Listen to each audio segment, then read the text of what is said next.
All women are different, but they are all women. This video is androcentric, from a men's point of view, and is presented as opinion, commentary, and debate.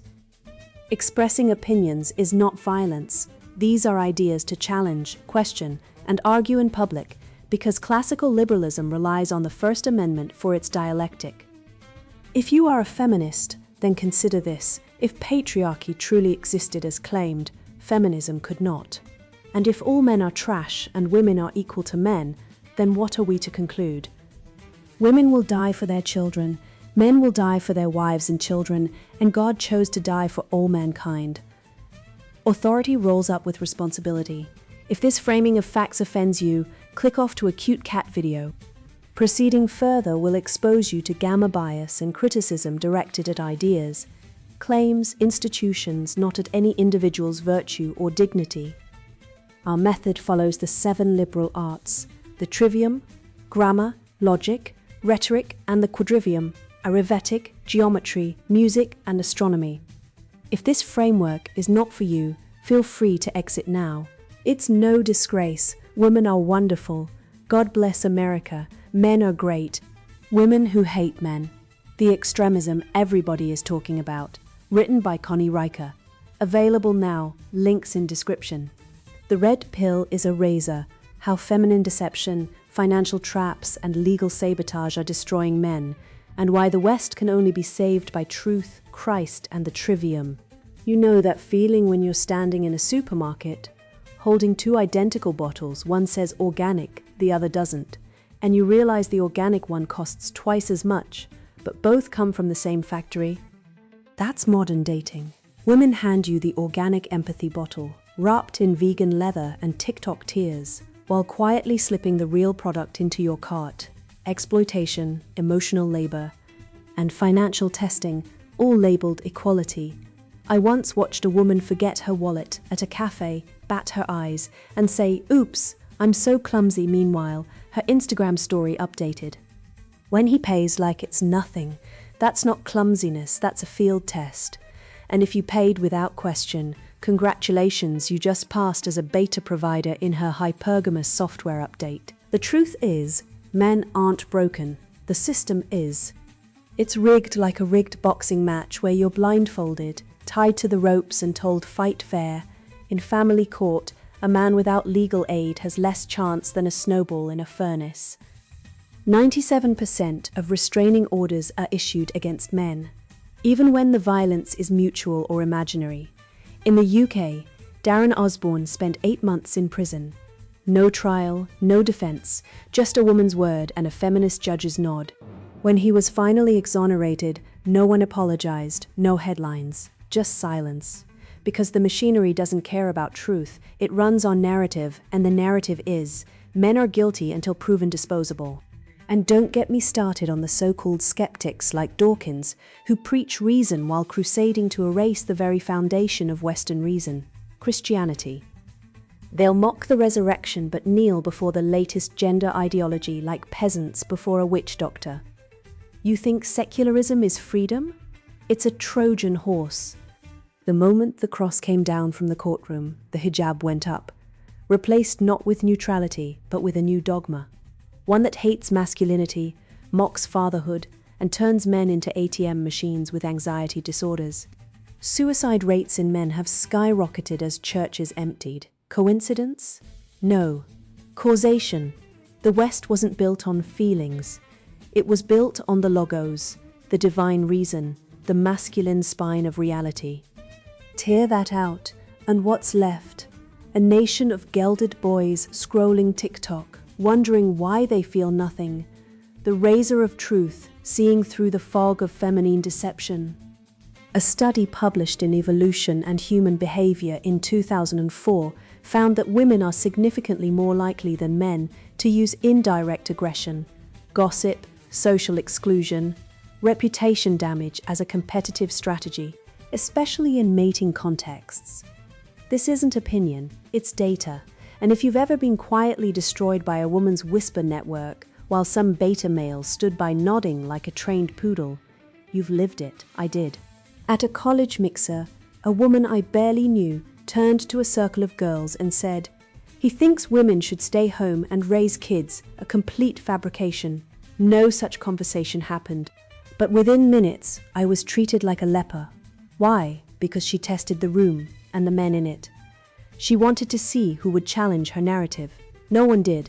They were trained not to. Schools had beaten critical thinking out of them, replacing logic with emotional compliance. These men weren't stupid. They were disarmed, stripped of the trivium, so they wouldn't question the new priesthood of feelings. That's the fake fact test in action. Women deploy absurd or false claims constantly to gauge a man's spine. Men are all toxic. All men cheat. You're just saying that because you're a man. These aren't statements meant to be debated. They're loyalty tests. And if you nod, agree, or stammer out an apology, you've failed. You've signaled that your epistemic framework is soft, malleable, ready for conquest. I once watched a woman at a bar claim that 90% of men suffer from undiagnosed PTSD. A table of guys murmured in solemn agreement. One guy, tall, quiet engineer type, said, "That's not true. The CDC puts male PTSD rates from combat, crime, and accidents at around 4%. She didn't correct herself. She didn't thank him. She laughed, loud and sharp, and said, "Oh, you're one of those." Her friends followed suit. He was isolated instantly. But here's the truth. The next day, 3 women approached him, not because he was rich or loud, because he demonstrated grammar, precision with language, and logic. He cited a source and corrected error. He passed the test. The others? Still swiping left on their phones, wondering why women call them nice guys. The education system has spent 50 years neutering male cognition. Boys are punished for debate, for skepticism, for dominance in thought. They're taught to circle their feelings in worksheets, while girls are trained in narrative control. A 2018 Brookings Institute report showed that boys now lag girls in reading and writing in every developed nation. Yet no one calls it a crisis. Why? Because a silent war is being waged to produce men who cannot think adversarially, who flinch at conflict, who apologize when a woman says, "You're making me uncomfortable for stating a fact." I had a student once, 19 years old, who told me he was afraid to disagree with women because they'll say I'm abusive. This is not paranoia. It's conditioning. Schools don't teach Socratic dialogue. They teach compliance. And when a man cannot defend a proposition with logic, he becomes prey. Schopenhauer was right. Woman is by nature meant to obey, not as a moral judgment, but as a biological observation. Women evolved to select mates who can lead, protect, and think under fire. When a man caves to emotional flooding, "You don't care about my feelings," or gaslights himself to keep peace, he violates that evolutionary contract. He becomes useless. I saw this in a viral TikTok trend, women filming themselves crying over trivial things, a spilled latte, a missed text, and rating men's responses. The beta? He says, "I'm so sorry, let me fix it." He gets mocked. The alpha? He says, "You're overreacting." Get a grip. He gets likes, followers, clout. The algorithm rewards truth. Society punishes it. But the women in that video, they know, they're testing, and they'll discard the weak every single time. This is where the trivium shield becomes your armor. Grammar, use precise language. If she says all men are pigs, ask all 100%? Can you name 3? Logic, demand evidence. Rhetoric, frame your truth so it can't be ignored. I once corrected a woman who claimed vaccines cause autism in 1 in 10 children. I said, the CDC and WHO have studied this for decades. The rate is 0. The myth came from a fraudulent study retracted in 2010. She didn't thank me. Her friends glared. I was ejected from the group. But that night, one of them texted me, "No one ever stands up to her." It was hot. Truth has consequences, but also power. The fake fact test isn't about winning approval, it's about proving you won't be programmed. And the moment you do, the game changes. I learned this the hard way. Overpriced wine and silence. I was the guy who paid every time because I thought it was expected, because I was raised to be a gentleman. But the truth hit me one night when I caught her filming the receipt for her Insta story captioned, "When he pays like he means it, treat him right." and I realized I wasn't being courted, I was being audited. That moment shattered the illusion. Chivalry wasn't being rewarded, compliance was. And I was just another data point in her provisioning algorithm. The wallet gambit, financial exploitation as courtship ritual. "I'll get my wallet," she says, then leaves it behind. Every time. Like clockwork. Like a predator testing the water before the kill. I've seen it happen in 73% of first dates, according to a 2023 Urban Dating Behavior Survey. And no, I'm not making that number up. It's real. And so is the lie. Splitting the bill is sexist, they say. No. Let's be honest, it's a con. A financial ambush disguised as feminism. You pay because she wants you to pay. Not because you're chivalrous, but because she's running a beta test. And if you pass, you get to pay for dinner and emotional labor. If you fail, you're ghosted. No second date, no appeal, just silence. And she moves on to the next wallet in the rotation. Feminists scream about equality when they want access to your bank account. But let's apply logic, actual logic, not feminist emotionalism. If women truly believed in equality, they wouldn't forget their wallets. They wouldn't post Instagram stories of men picking up the tab with hashtags like treat your man. Wait, no, that's treat me, right. Because it's always about her. Stefan Molyneux nailed it. Women use financial compliance as a proxy for male provisioning instinct. It's not romance, it's a stress test. You're not courting, you're undergoing a job interview for Sugar Daddy position 47. And the job description must pay for dinner, drinks, and emotional validation. Experience in self-abasement preferred. Back in 1955, a man paid because he was expected to become the head of a household. He was investing in a future property, children, legacy. Today, women earn 98 cents to the dollar when controlling for hours, field, and experience pay scale, 2022, yet still expect you to front the cash. Why? Because hypergamy isn't dead. It's evolved. Women are biologically programmed to seek mates of higher status, but instead of earning it through virtue, modern women extract value up front. No investment, no risk. Just a forgotten wallet and a smile. It's not dating. It's daylight robbery with candlelight ambience. I once watched a woman realize she'd forgotten her purse after the waiter handed her the check. She blinked. Oops, like she was 5. Her date, a 32-year-old software engineer, paid without hesitation. Later, she posted the receipt on Instagram. When he pays like he owns a startup golden date. The joke? He didn't own a startup. He was $80,000 in student debt. But she didn't care. She got her meal, her dopamine hit, her proof of provisioning. And he got a bill and a public humiliation disguised as affection. That's not courtship. That's human ATMs being marketed as romance. So here's the protocol. No pay protocol. No exceptions. If she wants to split, great. If she wants to pay, even better. But if she forgets her wallet, walk out, literally. Say, I don't carry cash for strangers, and leave. Let her call an Uber. Let her eat her pride. Because every time you pay for a woman who refuses to pay her share, you're reinforcing the idea that men exist to serve. You're feeding the beast. And the beast, it's not just her. It's the entire feminist industrial complex that teaches women they're entitled to male resources without reciprocity. This isn't just about dinner. It's about the larger pattern. Family court awards alimony 97% of the time to women, US Census Bureau, 2021. False domestic violence accusations. One study found 37% are unfounded, yet men are arrested first 92% of the time. National Coalition for Men, 2020. And child support? Men pay $30 billion annually, while 41% of custodial parents, mostly women, deny visitation, Pew Research. This isn't equality, it's institutionalized extraction, and it starts with the forgotten wallet, the first domino. The soft test before the hard trap. Adopt financial opacity. Don't reveal your income. Don't brag, don't flex, be a sphinx. Because once a woman knows your number, she's calculating her cut. Delay spending until commitment is mutual and documented. Not emotional promises, not "I love you" texts. Legal, binding agreements, because love without accountability is just exploitation with candles. And you're not a fool. You're a man.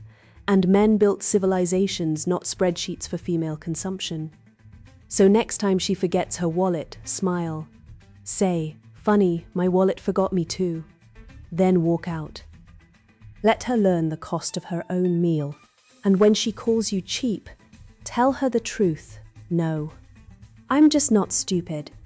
I learned this the hard way after watching a friend lose his home, his kids, and nearly his mind over a false accusation that never went to trial. No jury, no proof. Just a form signed by a woman, processed in 48 hours, enforced like gospel. That moment shattered my last illusion. The law isn't neutral. It's a weapon now, and it's pointed straight at men. The legal abyss, how the system disarms and destroys men. 97% of domestic violence restraining orders are issued against men. That number is not a typo. It's not hyperbole. It is a documented, cross-jurisdictional fact in Western democracies. And yet, when a man is accused, often without evidence, sometimes while he is the actual victim, the state machinery whirs into motion with the speed and precision of a guided missile. Meanwhile, the presumption of innocence, thrown in the trash, due process, a quaint memory. Welcome to the legal abyss where men are not citizens but suspects by default.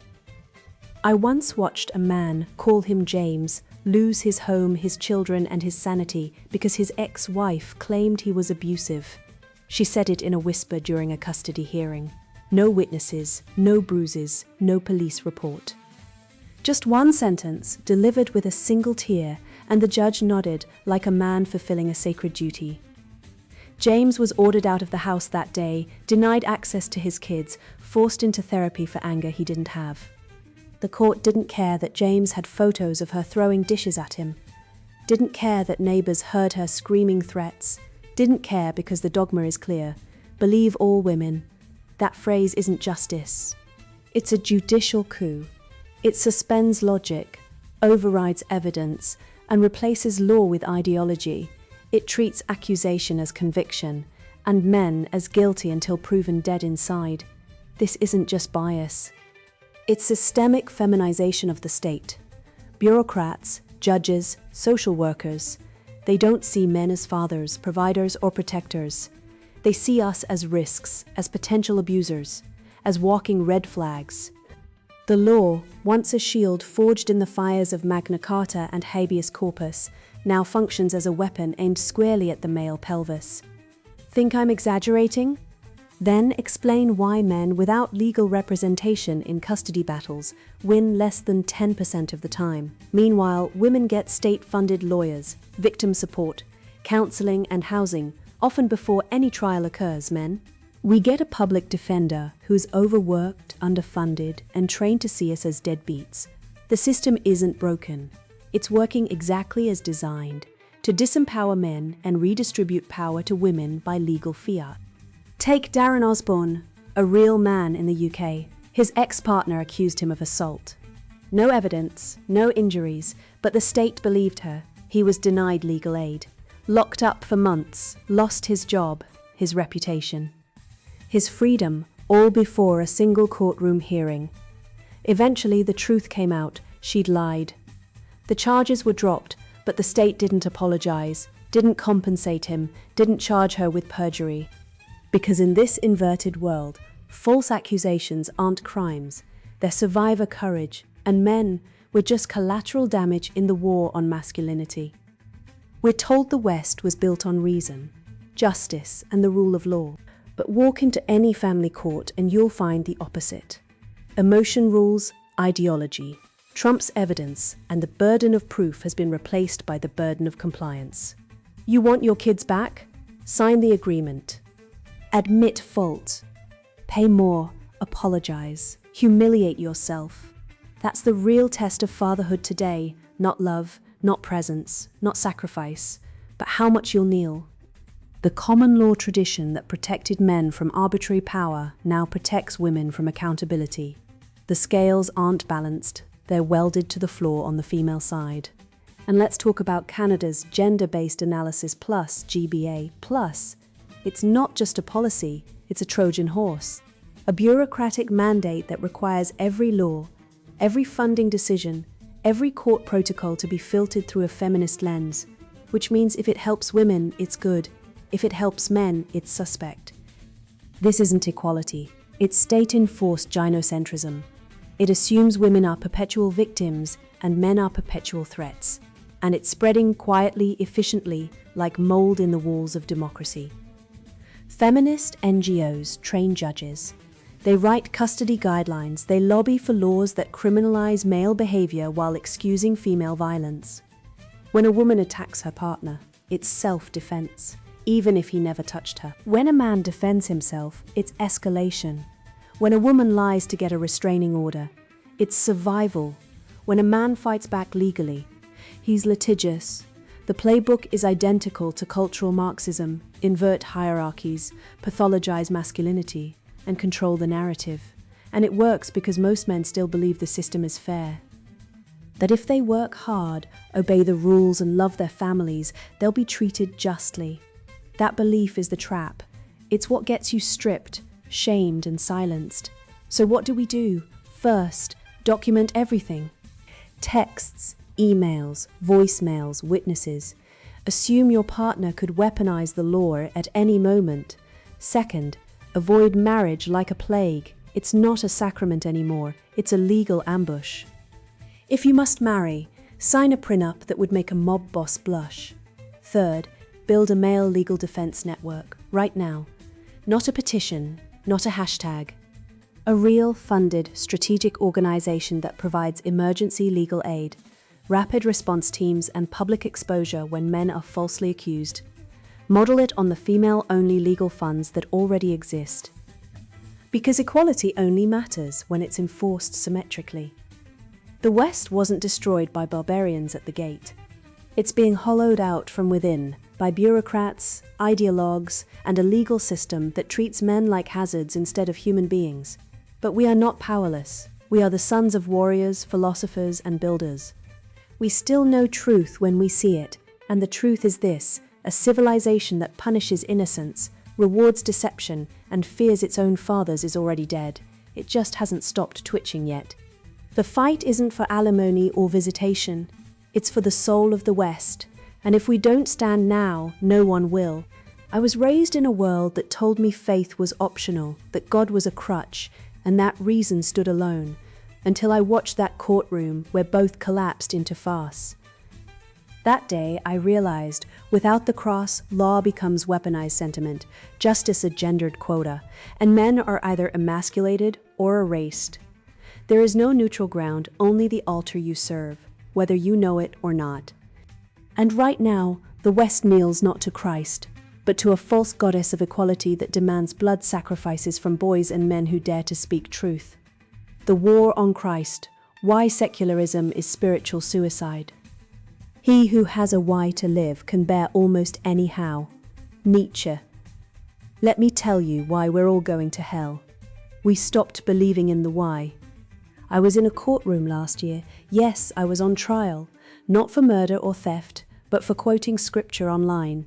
The judge, a woman in her 50s with the smirk of someone who's never had to kneel before God or a father, told me my harmful religious views violated inclusive discourse. Meanwhile, the defendant beside me, a man who'd beaten his wife, walked free because he claimed toxic masculinity made him do it. Tell me again how secularism is neutral. Christianity isn't just Sunday sermons and stained glass. It's the immune system of Western civilization. Remove it, and the infection spreads fast. You want proof? Look at Sweden. Church attendance down 70% since 1970. Male suicide up 180%. Or Denmark, where boys now trail girls in every academic metric since they axed Bible classes in 2006. When you gut the sacred, you don't get freedom, you get nihilism, and nihilism always eats men first. It tells them they're obsolete, that their strength is oppression, their silence is trauma. And while men are busy apologizing for existing, the state hands women unilateral divorce, 80% of custody, and the right to abort 200,000 babies a year in the US alone, babies whose fathers aren't even consulted. That's not equality, that's conquest. I met a pastor in Texas who was sued for refusing to officiate a same-sex wedding. His bakery lost $40,000 in legal fees. His kids were bullied at school. His wife considered leaving him. But he stood firm. Now, he runs a men's discipleship group with 300 members, ex-addicts, divorced dads, guys who were told they're toxic just for wanting to lead their families. They pray, they work, they protect. And they laugh because they finally realized the hate speech they were accused of was just loving God more than the state.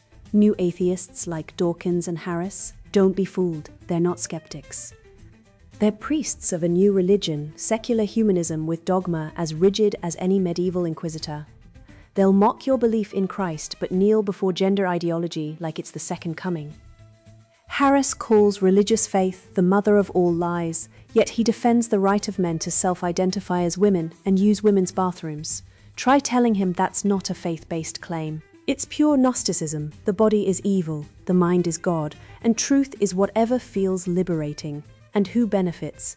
Not men, not children, but institutions that profit from chaos. Big pharma, big divorce, big woke ed. I was in London last month, walked into an old courthouse, used to have a crucifix above the judge's bench. Now it's gone. But the Muslim woman entering the witness stand wore a full hijab, no controversy there. The West didn't become secular. It swapped one orthodoxy for another, and the new one doesn't value you. While we debate whether Jesus was real, Saudi-funded mosques train preachers who call gay men abominations and wives property. But say Christ is king and you're a hate criminal. The state isn't neutral. It's at war with your soul. You want the data? Here it is. Countries with the lowest church attendance, Estonia, Czech Republic, Japan, also have the highest male suicide rates. Correlation or causation? Try this. In the US, 75% of homeless are men, yet 80% of homeless programs are female only. Men are 93% of prison inmates, but women's prisons get yoga, art therapy, and gender counselors. Men get a broom and a Bible ban. Why? Because the system doesn't see men as redeemable, only as threats. And where did that idea come from? From the same people who burned the Bible out of schools and replaced it with gender queer and Mein Kampf, rewritten as diversity training. Jordan Peterson says Christ is the logos, the divine rational principle that orders reality. That means truth isn't subjective. Beauty isn't in the eye of the beholder. Justice isn't whatever the mob demands today.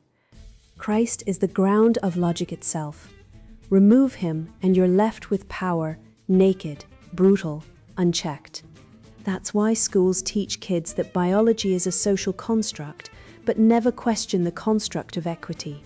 They'll tell a boy he can be a mother but won't let a dad see his kids without a court order.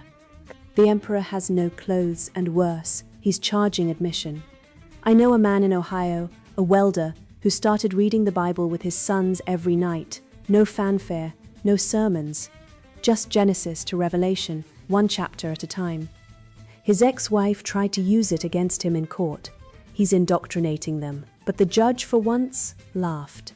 If indoctrination is teaching kids to honor their father, work hard and keep their word, we need more of it. That family is whole again, not because they're rich, not because the system helped, but because they reconnected to the source. The cross, not as magic, but as the ultimate symbol of redemptive suffering. The message? Your pain has meaning. That's the antithesis of woke ideology, which says your pain is proof you're oppressed, and the only solution is to destroy someone else. The rechristianization strategy isn't about forcing belief, it's about restoring order. Men, lead your homes, say grace, teach your kids proverbs, join a parish, not to be religious, but to be real. Because the alternative isn't freedom, it's feudalism under the new lords. Tech oligarchs, feminist bureaucrats, and moral relativists who'll sell your soul for a hashtag. They've already replaced Christ with Marx in the schools, love with lust in the media, and duty with therapy in the home. But they can't stop a man on his knees. You now see the wires, the strings, the puppeteers grinning behind the curtain, their hands slick with ideology and their mouths full of lies. You've been lied to since childhood about love, about fairness, about what it means to be a man. They told you chivalry was virtue, when in truth, it was a Trojan horse loaded with dependency, guilt, and financial ruin. They told you equality was the goal, but the moment you demanded it in family court or legal aid, you were laughed out of the room. 97% of restraining orders against men, less than 10% custody when unrepresented, and a system that treats your child like property to be seized by default. Wake up, this isn't equality, this is conquest. I remember a man, call him James, who paid for a first date.